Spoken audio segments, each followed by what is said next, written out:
बिहार में रामचरितमानस पर हो रही सियासत की। बिहार के शिक्षा मंत्री और आरजेडी नेता चंद्रशेखर के रामचरितमानस पर दिए गए विवादित बयान के बाद अब विवाद और बढ़ गया है। जेडीयू कोटे से मंत्री अशोक चौधरी के ताजा बयान से लगता है कि आरजेडी और जेडीयू के बीच दरार आ गई है।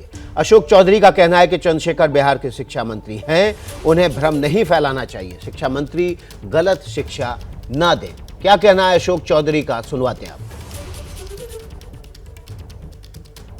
आप जिस चीज को कहां पुटअप करते हैं वो भी बहुत इंपॉर्टेंट है तो चौपाई, लेकिन किस संदर्भ में वो चौपाई कही गई है ये भी तो प्रोजेक्ट करिए, ये भी तो लोगों को बताइए। अगर इस तरह से आप रामचरितमानस की चौपाई को लोगों के बीच में रखिएगा और आप प्रदेश के शिक्षा मंत्री हैं रखिएगा, तो लोगों में जो नौजवान लोग हैं उनमें भ्रम पैदा होगा कि ये रामचरितमानस सही नहीं है, जबकि रामचरितमानस पर विश्वास हजारों साल से लोगों को है। गोस्वामी जी महर्षि वाल्मीकि के माध्यम से कहते हैं कि प्रभु श्री राम जात पात धन धर्म बड़प्पन सब जिसने छोड़ दिया है उसी के हृदय में विराजते हैं। तो आप कॉन्ट्रडिक्शन को कैसे कॉन्ट्रडिक्ट कर रहे हैं? एक चौपाई बोल करके आप पूरे देश में आपने पूरा सेंसेशन पैदा कर दिया, सनसनी पैदा कर दिया। 10 लोग आपको खिलाफ में आपके बोल रहे हैं और इससे महागठबंधन के लोगों को के बारे में एक भ्रम पैदा हो रहा है कि हम लोग जो है हिंदू और रामचरितमानस विरोधी हैं। हम लोग क्यों हम तो को एग्जिस्टेंस की बात करते हैं कि हिंदू धर्म के प्रति भी हमारा सम्मान है। हमारे नेता नीतीश कुमार जी पूरे जगह भगवान राम की जो शोभा यात्रा निकलती है, कौन नहीं जानता है कि हर बार भगवान राम की शोभा यात्रा में नीतीश कुमार शामिल होते हैं। तो जेडीयू को समझ में आ गया, अशोक चौधरी को समझ में आ गया कि इस बयान से सरकार पर बट्टा लग रहा है और सरकार के मुखिया चूंकि नीतीश कुमार है, जेडीयू है, इसलिए उनकर यानी कि जेडीयू पर इसका खासा असर पड़ सकता है। बिहार के शिक्षा मंत्री चंद्रशेखर ने क्या बयान दिया था वो भी आपको सुनवाते। ये जो ग्रंथ हैं नफरत को बोने वाले, एक युग में मनुस्मृति, दूसरे युग में रामचरितमानस और तीसरे युग में गुरु गोवलकर का बंच ऑफ थॉट, ये दुनिया को नफरत, हमारे देश को, समाज को नफरत में बांटती है। नफरत देश को महान नहीं बनाएगा, जब भी कभी महान बनाएगा तो मोहब्बत ही बनाएगा। देखिए, चंद्रशेखर के इस बयान के बाद लगातार विवाद बढ़ता जा रहा है। रस्साकसी जो है वो आरजेडी और जेडीयू के बीच शुरू हो गई है। ये जो बयानबाजी है रामचरितमानस को लेकर, उसके बाद चंद्रशेखर ने सफाई भी दी। चंद्रशेखर ने सफाई दी थी कि मैं उस श्री राम को मानता हूं जो शबरी के जूठे बेर खाते हैं, मैं रामचरितमानस में भरोसा नहीं करता हूं। लेकिन इसी विवाद के बाद अब जब इस पूरे मामले में जेडीयू भी कूद गई है, तो जेडीयू नेता अशोक चौधरी हमारे साथ जुड़ने वाले हैं। हमारे सहयोगी प्रकाश कुमार पटना से सीधे जुड़ गए हैं। सीधे प्रकाश का रुख कर लेते हैं। प्रकाश, ओवर टू यू। जी हाँ विकास, मेरे साथ है मंत्री जी अशोक चौधरी जी। आप तो पुजेड़ी हैं, आप तो काफ़ी पूजा करते हैं, जाते हैं बनारस, कहाँ कहाँ जाते हैं। इस तरह से जो टिप्पणी हुई है इसको आप किस रूप में देख रहे हैं? क्या आपको लग रहा है कि ये टिप्पणी जानबूझकर की जा रही है? नहीं, जानबूझ पर की जा रही है या जानबूझकर नहीं की जा रही है उस पर मेरा बहस नहीं है। मेरा बहस है कि फैक्ट जो वो कह रहे हैं वो फैक्ट नहीं है। रामचरित्र एक तो है कि कभी भी किसी भी राजनीतिक दल के लोगों को जिस धार्मिक आस्था का कोई भी ग्रंथ हो, चाहे वो रामचरितमानस हो, भागवत गीता हो, कुरान हो, बाइबल हो, गुरु ग्रंथ साहिब हो, इस पर किसी भी तरह की टिप्पणी से परहेज करना चाहिए, क्योंकि लाखों करोड़ों जनता की भावना उससे जुड़ी हुई है। यही सवाल तो मेरा है। शिक्षा मंत्री है वो, कोई ऐसा नहीं है कि कोई साधारण नागरिक है या किसी ने कोई टिप्पणी कर दी। शिक्षा मंत्री, ये क्या आप बता रहे हैं? नहीं, वही कह रहे हैं ना कि आपको किसी तरह की इस तरह के किसी भी बयान से बचना चाहिए और बयानबाजी करने से पहले फैक्ट को समझना चाहिए। जिस तरह से उन्होंने जो उद्दित किया है, मैं अधम जाति विद्या पाए भयहु यथा ही दूध पियाए, अर्थात जो शूद्र विद्या पा लेता है वो सांप के समान हो जाता है, और जिसको जैसे सांप को दूध पिलाते हैं उस तरह की बात तुलसीदास जी ने कहा है। उनका जो बयान आया या उनका जो बयान हमने देखा, मगर ये पूरी तरह से एक अलग है कि आप चौपाई को कहाँ से उठाते हैं, चौपाई किस संदर्भ में कहा गया है। ठीक है, ये रामचरितमानस में लिखा हुआ है, लेकिन काकभुजुंडी ने अपने गुरु के पास जा कर के ये पूछा कि तो उन्होंने गुरु ने बताया कि भगवान शिव जो हैं वो राम के भक्त हैं। तो काकभुजुंडी को गुस्सा आ गया और उन्होंने अपना क्रोध का कारण ये बताया कि मैं अधम जाति का हूँ और इसलिए मुझे उसी तरह का गुस्सा आया जैसे सांप को दूध पिलाने के बाद गुस्सा आता है। विद्या पाकर घुसा, तो उन्होंने अपने बारे में ये कहा। तो इस प्रिटेक्स्ट को आपने गलत तरीके से प्रोजेक्ट कर दिया और उसको आपने कहा ठीक है रामचरित्र, लेकिन वो चौपाई किस संदर्भ में कहा गया ये भी तो समझना है। आपको लग रहा है कि आपके जो, हाँ, किस संदर्भ आप बताना अरे दूसरी बात है कि इसी रामचरितमानस में जाति पाति धनु धर्म बराई, प्रिय परिवार सदन सुखदाई, सब जात सब तजी तुम ही रहुराई, तेही के हृदय में रहु रघुराई। गोस्वामी जी महर्षि वाल्मीकि के माध्यम से कहते हैं प्रभु श्री राम जात पात धन धर्म बड़प्पन सब जिसने छोड़ दिया है उसके हृदय में विराजते हैं। तो ये भी तो कह रहे हैं सबरी कौन है, सबरी कौन है, केवट कौन है। तो ये रामचरितमानस तो एक ऐसा ग्रंथ है जो सभी जात पात से ऊपर उठकर, महर्षि वाल्मीकि ने जो रामचरितमानस लिखा था वो बहुत पॉपुलर नहीं हो पाया था क्योंकि उसके शब्द बहुत क्लिष्ट थे। तुलसीदास ने उसको सिंप्लीफाई किया और उसके बाद घर घर में रामचरितमानस का पाठ। आप सारी बातें कह रहे हैं, आपके राज्य के जो शिक्षा मंत्री हैं नीतीश कैबिनेट में, क्या वो ये अनजान है, अज्ञानी है या फिर जानबूझ के? यही सवाल मैं कर रहा हूँ कि क्या वो जानबूझकर कर रहे हैं ताकि एक तरह से अगड़ी जाति पिछड़ी जाति और तमाम चीजें जो होती हैं उसका फायदा ले सके? देखिए, अगड़ी जाति पिछड़ी जाति से मतलब नहीं है, मतलब क्या ज्ञानी है वो? नहीं, ज्ञानी है कि अज्ञानी है इस पर भी मेरा बहस नहीं है। मेरा बहस है कि जो बात उन्होंने कहा है वो बात फैक्ट नहीं, रियलिटी नहीं। ये बात सत्य है कि वो पंक्ति चौपाई रामचरितमानस की है, लेकिन किस प्रसंग में कहा गया है ये देखना समझ नहीं है उनको। ये अब ये नहीं कह सकता कि मैं समझ। आप इतना संकोच क्यों कर रहे हैं बोलने में? नहीं, हम देखिए, संकोच है कि वो हमारे कलीग हैं, हमारे साथ मंत्रिमंडल में हैं, हमारे सहयोगी दल से हैं, मेरे साथ बहुत व्यक्तिगत अच्छे संबंध हैं, लेकिन विचारधारा अपनी अपनी होती है।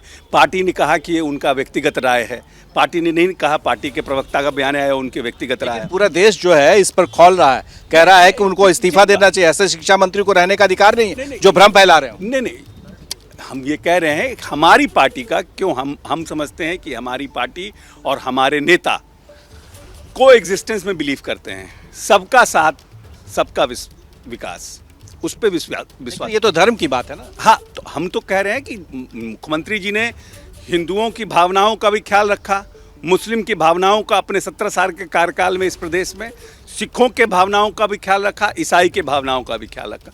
जब अच्छा, मंत्री जी इस्तीफा देंगे या नहीं देंगे, क्योंकि देश जानना चाहता है।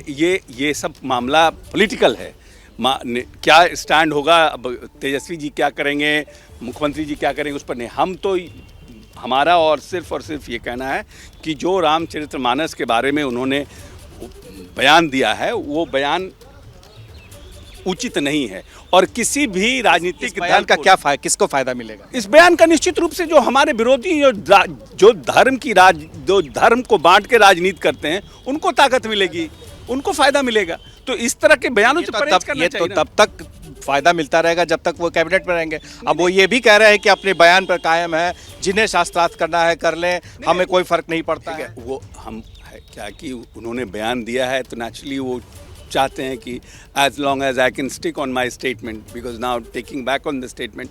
बट हमको लगता है कि इससे धार्मिक भावनाओं को ठेस पहुंचता है। किसी भी धार्मिक ग्रंथ पर बयानबाजी करने से पहले 10 बार नहीं, कभी किसी के धार्मिक ग्रंथ पर कोई भी बयानबाजी करने से पहले, अब हम कुरान पे क्यों बोलेंगे?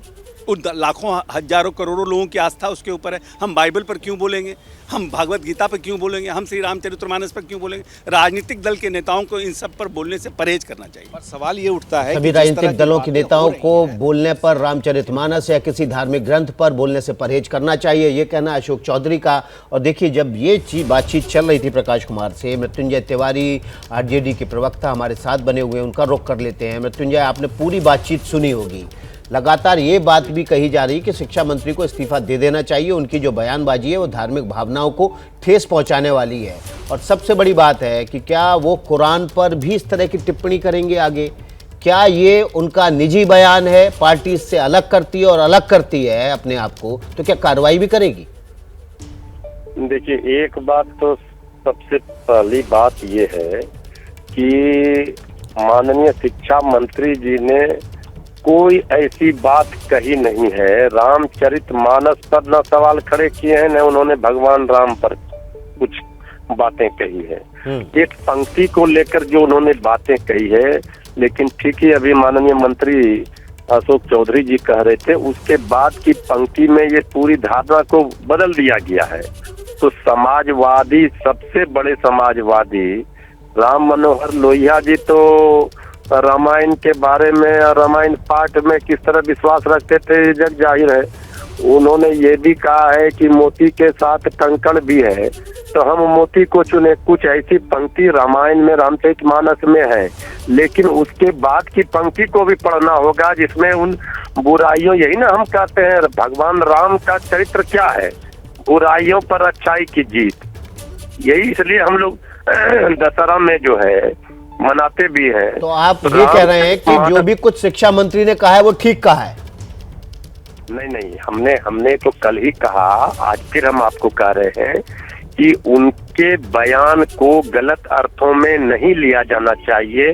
उनके बात को अर्थ का अनर्थ किया जा रहा है, बात का बतंगड़ बनाया जा रहा है। बात उन्होंने सही कही है। उनका नहीं, बात हम क्या कह रहे हैं, जब उन्होंने रामचरितमानस पर सवाल ही नहीं खड़े किए हैं, न भगवान राम पर किए हैं, तो फिर अगर किसी पंक्ति पर कोई व्याख्या कुछ अपने अनुसार करता है तो उनके निजी विचार हैं, उसको तो आप नहीं रोक सकते हैं। अच्छा, तो आप ये कह रहे हैं कि जो व्याख्या है जो शिक्षा मंत्री चंद्रशेखर की, वो व्याख्या उनके बयान की गलत है, बयान एकदम ठीक है, यही बात हुई ना? नहीं, बयान देखिए, हमने क्या कहा विकास जी, हमने ये कहा कि रामचरितमानस हमारा करोड़ों असंख्य हिंदुओं के सनातन धर्म के पवित्र ग्रंथ है, और हर घर में बहुत ही पवित्रता के साथ जिस घर में रामचरितमानस रखा रहता है उस घर में चप्पल पहन के हम लोग नहीं जाते हैं। हम तो खुद व्यक्तिगत रूप से प्रत्येक दिन सुंदरकांड का पाठ करने वाले हैं, हम तो रामचरितमानस का पाठ करवाने वाले हैं। तो रामचरितमानस पर हमारी पार्टी का स्पष्ट मानना है कि हम सभी धर्म के ग्रंथों का सम्मान करते हैं, सभी धर्मों का सम्मान करते हैं। जहाँ तक नफरत वाली बात है, संजय जी, नफरत अभी आपको बीच में रोकूंगा। अब रामचरितमानस को लेकर ही देखिए, बिहार के शिक्षा मंत्री के बयान आने के बाद तमाम राजनीतिक दलों की प्रतिक्रिया आ रही है। बीजेपी नीतीश कुमार पर बरस रही है। गिरिराज सिंह ने क्या कुछ कहा है वो बताते हैं, आपको सुनवाते हैं और फिर आपके पास आएंगे। सनातन के ग्रंथ मानस को अपमानित करने का काम किया है। क्या वोट बैंक के लिए नीतीश कुमार कब तक हिंदुओं को गालियां देते रहेंगे? क्या नीतीश कुमार में हिम्मत है कि उनके मंत्री कुरान पर ऐसे टिप्पणी कर सके, कुरान के आयातों पर ऐसी टिप्पणी कर सके? आज टुकड़े टुकड़े गैंग वोट बैंक की राजनीति के लिए हिंदुओं को अपमानित करना, हिंदुओं को गाली देना, अब ये बंद करें। हिंदू अब इसे बर्दाश्त नहीं करेगा। मृत्युंजय तिवारी, क्या कुरान की एक आयत पर इसी तरह की टिप्पणी को आप जायज ठहराएंगे जैसे रामचरितमानस की एक पंक्ति पर टिप्पणी को आप कह रहे हैं कि रामचरितमानस पर कोई कमेंट नहीं है? वो देखिए, कुरान हो, भागवत हो, गीता हो, चाहे रामचरितमानस हो, चाहे बाइबिल, चाहे जिस भी धर्म के ग्रंथ हो, हमने पहले ही कहा हम सम्मान करते हैं। नहीं, आप सम्मान करते हैं, लेकिन आपके मंत्री तो कह रहे हैं मैं तो कोई गलती नहीं की, माफी भी नहीं मांगूंगा। मृत्युंजय तिवारी से हमारा संपर्क टूट गया है, कोशिश करेंगे दोबारा संपर्क जोड़ने की, लेकिन रामचरितमानस पर शिक्षा मंत्री बिहार के चंद्रशेखर के बयान के बाद अब राजनीति तेज हो गई है। अब उनके सहयोगी दल ही, आरजेडी के सहयोगी दल जेडीयू ने भी मोर्चा खोल दिया है और कह रहे हैं कि इस तरह की बयानबाजी रामचरितमानस या किसी भी धार्मिक ग्रंथ को लेकर ठीक नहीं है।